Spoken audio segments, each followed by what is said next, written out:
ప్రతి ఇంట్లో వంట గ్యాస్ అనేది నిత్యావసరం. గ్యాస్ లేకపోతే వంటగదిలో ఏ పని ముందుకు సాగదు. కానీ నేటి రోజుల్లో గ్యాస్ సిలిండర్ ధరలు సామాన్య ప్రజలకు భారంగా మారాయి. పేద కుటుంబాలు కూడా సంరక్షితంగా వంట గ్యాస్ ఉపయోగించాలనే ఉద్దేశంతో కేంద్ర ప్రభుత్వం 2016 మే 1న ప్రధానమంత్రి ఉజ్వల యోజనను ప్రారంభించింది. ఈ పథకం ద్వారా ఉచిత గ్యాస్ కనెక్షన్, తక్కువ ధరకు గ్యాస్ సిలిండర్ అందిస్తున్నారు. అలాంటి పరిస్థితుల్లో పేద కుటుంబాలకు భారీ ఊరట కలిగించే పథకమే ప్రధానమంత్రి ఉజ్వల యోజన. ఈ స్కీమ్ కింద లబ్ధిదారులకు 550 రూపాయలకే గ్యాస్ సిలిండర్ అందిస్తున్నారు. ఏడాదికి 12 సిలిండర్ల వరకు సబ్సిడీ, స్టవ్, రెగ్యులేటర్ వంటి ఇతర వస్తువులు కూడా ఉచితంగా. ప్రస్తుతం దేశవ్యాప్తంగా 12 కోట్లకు పైగా కుటుంబాలు ఈ పథకం ద్వారా లబ్ధి పొందుతున్నారు. ఈ పథకానికి అర్హులు ఎవరంటే మహిళలే దరఖాస్తు చేయాలి, భారత పౌరురాలు అయి ఉండాలి, వయసు 18 సంవత్సరాలు పైగా ఉండాలి, బీపీఎల్ కుటుంబం కావాలి. అలాగే పీఎం ఆవాస్ యోజన గ్రామీణ లబ్ధిదారులు, అంత్యోదయ అన్న యోజన లబ్ధిదారులు, షెడ్యూల్డ్ కులాలు, తెగలకు చెందినవారు ఈ స్కీమ్ కి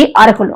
దరఖాస్తుకు అవసరమైన పత్రాలు: ఆధార్ కార్డ్, రేషన్ కార్డ్, కుల ధృవీకరణ పత్రం, నివాస ధృవీకరణ పత్రం, పాస్పోర్ట్ సైజు ఫోటో. ఉజ్వల యోజనకు ఆన్లైన్ లో అప్లై చేయవచ్చు. ఉజ్వల యోజన అధికారిక వెబ్సైట్ కి వెళ్ళాలి. ఉజ్వల యోజన 2.0 కనెక్షన్ ట్యాబ్ పై క్లిక్ చేయాలి. మీరు కనెక్షన్ తీసుకోవాలనుకున్న గ్యాస్ కంపెనీని ఎంచుకోవాలి. పేరు, మొబైల్ నంబర్, ఈమెయిల్ వివరాలతో రిజిస్ట్రేషన్ చేయాలి. లాగిన్ అయ్యి రాష్ట్రం, జిల్లా, పిన్ కోడ్, గ్యాస్ ఏజెన్సీ వివరాలు ఇవ్వాలి. కేవైసీ పూర్తి చేసి రేషన్ కార్డ్, కుటుంబ సభ్యుల వివరాలు, బ్యాంక్ అకౌంట్ వివరాలు సమర్పించాలి. అప్లికేషన్ పూర్తయ్యాక దాని ప్రింట్ తీసుకొని మీరు ఎంచుకున్న గ్యాస్ ఏజెన్సీని కలిస్తే మీకు గ్యాస్ సిలిండర్ కేటాయిస్తారు. ఈ సమాచారం మీకు ఉపయోగపడితే వీడియోను లైక్ చేయండి, మీ కుటుంబ సభ్యులు, స్నేహితులతో షేర్ చేయండి. ఇలాంటి ప్రభుత్వ పథకాల అప్డేట్స్ కోసం మా DAR ఫోకస్ ఛానల్ ని సబ్స్క్రైబ్ చేయండి.